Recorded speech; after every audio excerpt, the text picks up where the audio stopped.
Salut à tous et bienvenue sur Diamond Digital.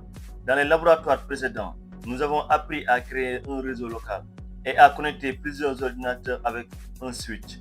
Mais dans un réseau réel, on ne veut pas toujours que tous les ordinateurs communiquent entre eux.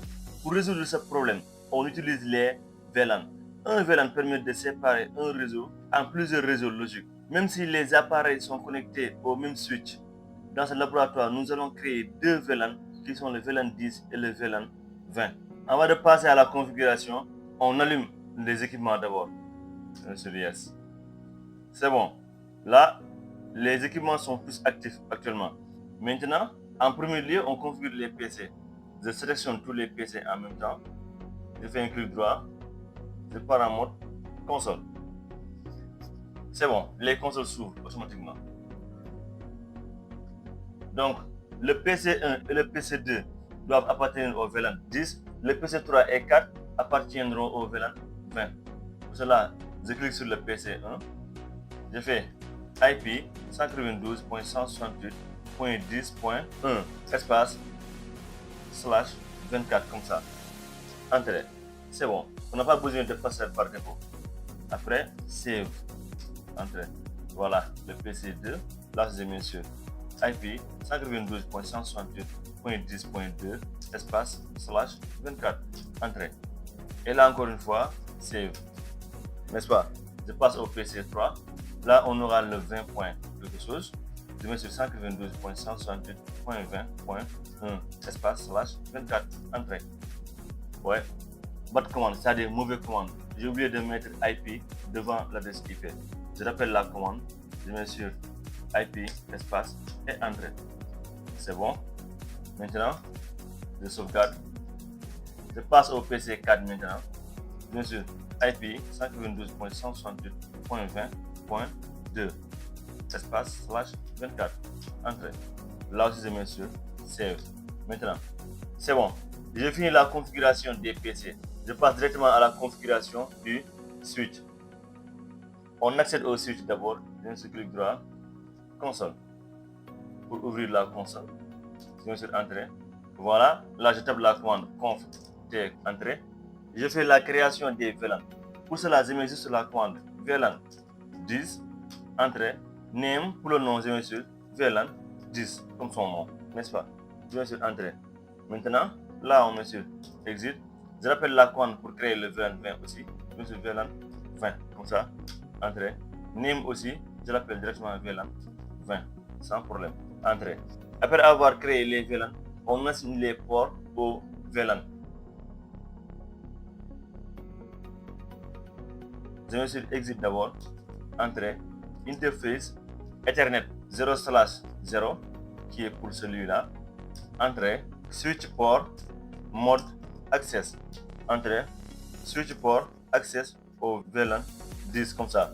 Vu qu'il appartient au VLAN 10. Entrée. Je fais la même chose pour l'interface numéro 2. Exit d'abord. Bien sûr, Int Ethernet 0/1. Entrée. Switch port mode access. Entrée. Switch port espace access au VLAN 10 encore une fois. Entrée. Exit. Maintenant les deux interfaces. Bien sûr, Int Ethernet 0/2. Je suis à ce niveau-là actuellement. Entrée. Switch port mode access. Entrée. Switch port access au VLAN 20 parce qu'il appartient au VLAN 20. Je vais entrer encore une fois. Exit. N'est-ce pas? Il me reste la dernière interface. Là, je fais ceci. Bien sûr, interface Ethernet 0/3. Entrée. Switch port mode access. Entrée. Switch port access au VLAN 20. Entrée. N'est-ce pas? Là, je mets sur End Right pour enregistrer la configuration. Maintenant, on passe à la vérification si nos VLAN ont été bien configurés ou pas. Pour cela, on met juste la commande show VLAN comme ça. Brief. Entrée. Voilà. On voit qu'on a nos deux VLAN ici. VLAN 10 et VLAN 20. Leur nom. Pour le VLAN 10, son nom est VLAN 10. Pour le VLAN 20, son nom est VLAN 20. N'est-ce pas? Et ils appartiennent à ces quatre interfaces-là. Ils sont aussi actifs. On peut tester si la communication passe entre les VLAN ou pas. Dans le PC1, je vais essayer de pinguer le PC2. Ils appartiennent au même VLAN.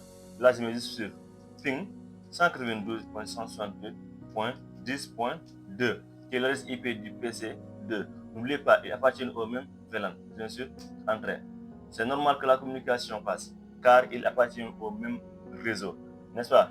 Maintenant, je passe au VLAN 20. Je rappelle la commande, je vais sur 20, comme ça, point 1 par exemple. Entrée. Voilà. La communication ne passe pas. Il dit directement no gateway found. Il n'a pas vu sa parcelle par défaut. Donc la communication ne peut pas passer. Pourquoi? Parce que les VLAN séparent les réseaux.